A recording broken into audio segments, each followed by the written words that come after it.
철수와 영희가 등굣길에 선생님을 마주쳤다. 이때 철수와 영희가 해야 할 말로 알맞은 것은?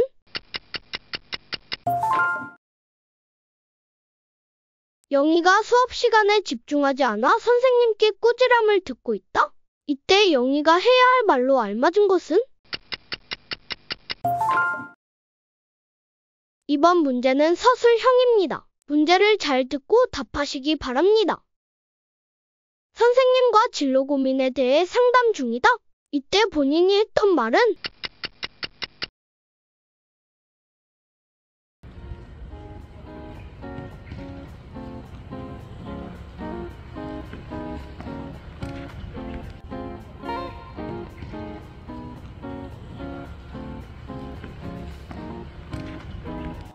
꿈을 갖게 된 계기는 학생들이 꿈을 꾸는 시점은 언제일까요? 한 연구는 학생들이 경험하는 학교 내 여러 활동들이 진로 성숙도에 영향을 미치는지 보기 위해 효과를 두 가지로 나누어 살펴보았습니다. 활동 학령 당시에 영향을 미친다면 동시효과, 활동 이후 영향을 미친다면 지연효과로 나누어 관찰했는데요. 연구 결과 학교 내에서 경험하는 학생들의 창의적 체험활동, 동아리 활동, 봉사활동은 그 당시의 생각의 변화뿐만 아니라 다음 학년까지 영향을 미치는 것으로 드러났습니다. 다시 말해 단기적인 동시효과뿐만 아니라 지연효과도 있음을 볼 수 있었습니다. 특히 상급 학교로 진학하며 진로 고민에 대한 폭이 넓어지며 따라서 당시에 경험한 활동들이 학생들의 생각에 크게 반영되는 것을 확인할 수 있었습니다. 이처럼 학생들이 꿈을 꿀 수 있도록 하는 것은 다름 아닌 스스로 자신이 관심 있는 분야에 관련된 활동을 마음껏 해보는 주체성입니다. 물론 이제 학교 선생님들 수업도 많이 기억에 남지만 제가 직접 모의 수업했던 것들이 더 기억에 남는 것 같습니다. 제가 고등학교 때 교육 동아리를 하면서 이 수업을 통해서 제가 앞으로 교사가 되면 어떤 수업을 방식으로 수업을 해야 될지에 대해서 고민할 수 있었던 것 같아서 가장 기억에 남는 것 같습니다. 그렇다면 우리나라 학생들은 학교 내에서 많은 활동을 주체적으로 하고 있을까요? 2022년 조사한 아동청소년 권리에 관한 국제협약 이행 연구에 따르면 청소년 참여권 보장 수준은 전체적으로 긍정적인 의견이 증가하고 있으나 중고등학교의 참여권 보장 수준은 초등학교보다 상대적으로 낮은 수치를 보여주고 있습니다. 그 이유는 시간 부족이 가장 높았으며 학생들을 미성숙한 존재로 보는 사회의 편견, 참여활동 정보 부족 등이 그 뒤를 이었습니다. 학생들의 주체성을 펼치기 위한 충분한 시간과 신뢰가 부족한 상황인 것입니다. 이제 가장 큰 문제는 대학 입시를 위한 공부인 것 같아요. 학생들이 대학 입시에 도움이 되는 과목들은 열심히 듣고 제2외국어나 기타 과목들의 경우에 입시에 그렇게까지 큰 영향을 안 주다 보니까 잘 듣지 않는 모습을 많이 보기도 했고 고3이 되면 이제 친구들이 정시 준비라는 명목하에 수업 시간에 이제 내신 수업을 전혀 듣지 않고 이제 혼자 아이패드로 인강을 듣거나 이런 상황들이 벌어지더라고요. 그래서 대학의 입결을 중요시 여기는 이런 사회에서 이 교육 시스템의 문제가 쉽게 바뀌진 않겠지만 가장 큰 한계라고 생각했습니다. 학생들의 참여권을 저하시키는 가장 큰 이유 중 하나는 학생들이 대입의 굴레에서 벗어나지 못한 채 학교 생활을 보내고 있다는 사실입니다. 실제 국민 설문조사에서도 학벌주의에 대한 전망에 있어 80% 이상이 큰 변화가 없거나 오히려 심화될 것이라고 보았습니다. 이는 우리 사회에서 대학 진학이 곧 사회 진출의 주요 지표 중 하나로 지금까지 자리 잡고 있기 때문이라고 해석할 수 있습니다. 학생들의 꿈은 대학에 대한 압박 속에 사라지고 있습니다. 제가 교사의 꿈을 갖게 된 궁극적인 계기 중 하나는 저로 인해 변화하는 누군가를 볼 때 행복감을 느끼기 때문이었습니다. 무언가를 가르쳐 주었을 때 그걸 얻고 그로 인해 시험 성적이 변화하거나 아니면은 자신의 태도나 마음가짐이 변화하는 학생들을 보았을 때 행복감을 많이 느끼게 되어서 누군가에게 영향을 줄 수 있고 그 영향이 긍정적인 영향이라면 참 행복할 수 있겠다. 그런 꿈을 가져야겠다 라는 생각을 했던 것 같습니다. 저는 그 부모님 두 분 다 현재 초등교사여서 그래서 자연스럽게 교육 현장이나 교사들의 삶을 보고 자라게 됐어요. 어릴 때부터 나서서 친구들을 가르쳐 주는 것을 좋아했고 그리고 누군가를 가르치고 난 뒤에 그 친구의 성적이 오르는 걸 보고 뿌듯한 감정을 많이 받았어서 이런 사소한 일들이 쌓여가면서 교사를 꿈꾸게 된 것 같습니다. 그러나 그들의 꿈에도 어려움은 존재합니다. 2023년 한국교육개발원 교육여론조사에 따르면 학생 및 학생의 보호자에 의한 교원의 교육활동 침해 행위 정도에 대해 전체 응답자의 62.5%가 심각하다고 응답하였고 최근 3년간 가장 높게 나타났습니다. 학교 교육이나 교원에 대한 학생 및 보호자의 불신, 명예훼손이나 폭행, 폭언 등이 증가하며 교권이 위협받고 있는 상황입니다.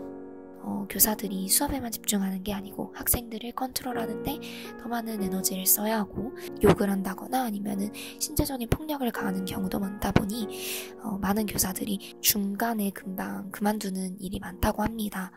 나아가 교사에게 행정 업무가 과중되어 교육에 집중하지 못하는 경우들이 계속해서 발생하고 있습니다. 최근 전국교직원 노동조합 경기지부가 교원 업무 수행을 위한 교사 행정 업무 분리를 촉구하고 나섰습니다. 과도한 행정 업무로 인해 수업 준비에 어려움을 겪어 교사의 역할을 온전히 수행하고 있지 못한다는 것이 주 내용이었습니다. 이들이 발표한 설문조사에 따르면 수업 준비에 필요한 최소 시간이 1시간 이상이라고 답한 인원이 약 3,500명 중 2,698명으로 77.5%를 차지했습니다.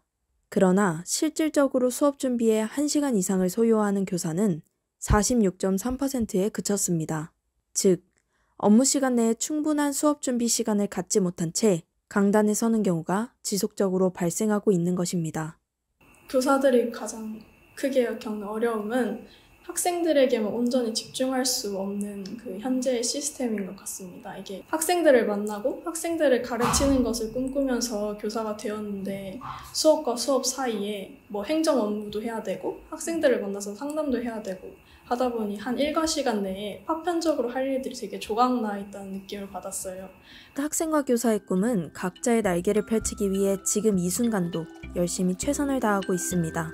현재 우리나라의 경우 시행 중인 공동교육과정이 그 꿈에 힘을 불어넣어주고 있는데요. 공동교육과정은 학생이 희망하는 과목을 선택할 수 있도록 하는 교육과정으로 희망 학생이 적거나 교사 수급 곤란 등으로 학교에서 개설이 어려운 심화 과목 등을 고등학교 간 연계를 통해 운영하는 제도입니다. 그 과정에서 학생들은 자신들의 희망이 수업 과정에 반영되도록 목소리를 내고 교사와 적극적으로 소통하며 협력하는 능동적이고 실질적인 수업 참여가 가능합니다. 나아가 교사들은 기존 교과서에서 벗어나 새로운 시각으로 다양한 학문을 학생들에게 보여줄 수 있으며 기존 강의 체계가 아닌 프로젝트 수업을 통해 학생들이 한층 더 주체적으로 수업에 임할 수 있습니다. 제가 생각하는 이상적인 교육이란 인지적 교육과 정의적 교육이 모두 이루어지는 교육인데요. 인지적 교육이란 지식적인 측면의 전달, 그리고 정의적 교육이란 학생들의 가치관과 성장, 태도 등등을 교육하는 것인데요. 이런 것들이 모두 다 이루어지는 게 정말 진정한 이상적 교육이지 않을까라는 생각이 듭니다. 책 중에 교사도 학교가 두렵다라는 책이 있는데 그 책을 보면 이상적인 교무실은 한 교사가 교실에서 경험한 사적 고민과 생각을 공통의 고민으로 전환하면서 우리 시대의 교육에 대해 사유하고 토론하는 공간이다 라는 말이 있고, 알을 위하는 여정에서 가장 소중한 질문은 선생님 하나도 모르겠는데요 하는 그런 용감한 질문이다. 그 학생이 모르는 하나를 같이 발견하는 것이 가르침의 출발이며 그 하나를 아는 것이 배움의 시작이다, 이런 말이 나오는데, 이렇게 입시의 성공을 위해서 노력하기보다는 가르침이라는 그 교육의 본질을 학생들에게 줄 수 있게끔 학생들에게 이제 질문도 이끌어내고, 교사들도 교무실이라는 공간에서 업무만 보기보다는 함께 고민하고 토론하면서 보다 본질을 찾을 수 있는 것이 이상적인 교육이라고 생각합니다. 교육권이란 교육을 받을 권리와 교육을 할 권리가 합쳐진 형태입니다. 학교라는 한 공간에서 학생과 교사는 오늘도 꿈을 꾸고 있습니다. 그리고 이들의 꿈은 결국 하나로 이어집니다. 학생들은 주체성을 갖고 자신들의 꿈을 향해 달려나가도록, 교사는 그런 학생들의 곁에서 진정한 교육의 힘을 펼치도록 이들이 어우러져 진정한 학교를 만들어 나갈 수 있는 기회가 더욱 많아지기를 바랍니다. 교사들이 교육권을 보장해달라고 하면 학생 인권을 생각하지 않고 그 학생 인권의 대척점으로 교사를 생각해달라고 많이들 생각을 하시는데, 그게 아니라 오히려 학생들의 학습권을 실현시키기 위한 그런 권리니까 학생들의 권리랑 마찬가지로 선생님들의 교육권도 보다 존중해 주셨으면 좋겠다고 생각합니다.